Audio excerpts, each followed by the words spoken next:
പെഹൽഗാമിൽ സാധാരണക്കാരെ വെടിവെച്ച് കൊന്നതിന് ഓപ്പറേഷൻ മഹാദേവിലൂടെ പകരം വീട്ടിയെന്ന് അമിത്ഷാ ലോക്സഭയിൽ വ്യക്തമാക്കി.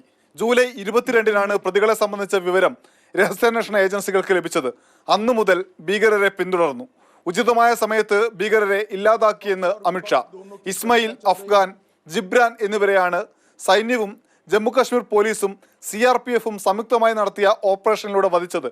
ഇവരിൽ നിന്ന് കണ്ടെത്തിയ തോക്കുകൾ തന്നെയാണ് പെഹൽഗാം ഭീകരാക്രമണത്തിന് ഉപയോഗിച്ചത് എന്നും സർക്കാർ സ്ഥിരീകരിച്ചു.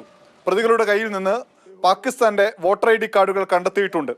अफगान ए श्रेणी का लश्कर तैयबा का आतंकवादी था और जिब्रान भी A ग्रेड आतंकवादी था, जिन्होंने बैसरन घाटी में हमारे प्रवासियों को, नागरिकों को मारा था. ये तीनों आतंकवादी ये थे और तीनों मारे गए.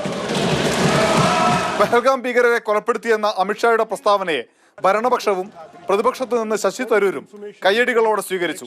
ഭീകരരെ കൊലപ്പെടുത്തിയതോടെ നീതി നടപ്പായെന്നും ഈ ദിവസത്തിനായാണ് കാത്തിരുന്നതെന്നും പെഹൽഗാമിൽ കൊല്ലപ്പെട്ട രാമചന്ദ്രന്റെ മകൾ ആരതി. ജസ്റ്റിസ് കിട്ടിയതുപോലെയാണ്. അതിലുപരി വളരെ അഭിമാനം തോന്നുന്നു. It shows the strength of India. ഇന്ത്യയുടെ സ്ട്രെങ്ത് വേൾഡിനെ അറിയിക്കുന്ന പോലെയാണ് എനിക്ക് തോന്നിയത്. So feeling very proud. എന്നാൽ പെഹൽഗാമിൽ എങ്ങനെയാണ് ഭീകരാക്രമണം ഉണ്ടായത് എന്ന് വിശദീകരിക്കാൻ സർക്കാരിന് ബാധ്യതയുണ്ട് എന്ന് കോൺഗ്രസ് ജനറൽ സെക്രട്ടറി പ്രിയങ്ക ഗാന്ധി ലോക്സഭയിൽ പറഞ്ഞു. രഹസ്യാന്വേഷണ ഏജൻസികളും സർക്കാരും സമ്പൂർണ്ണ പരാജയമായിരുന്നു. കശ്മീർ സുരക്ഷിതമെന്ന സർക്കാരിന്റെ പരസ്യം കണ്ടുവന്ന സഞ്ചാരികളാണ് കൊല്ലപ്പെട്ടത് എന്നും പ്രിയങ്ക ഗാന്ധി ചൂണ്ടിക്കാട്ടി. ഡൽഹിയിൽ നിന്ന് അനൂപ് ദാസ്, മാതൃഭൂമി ന്യൂസ്.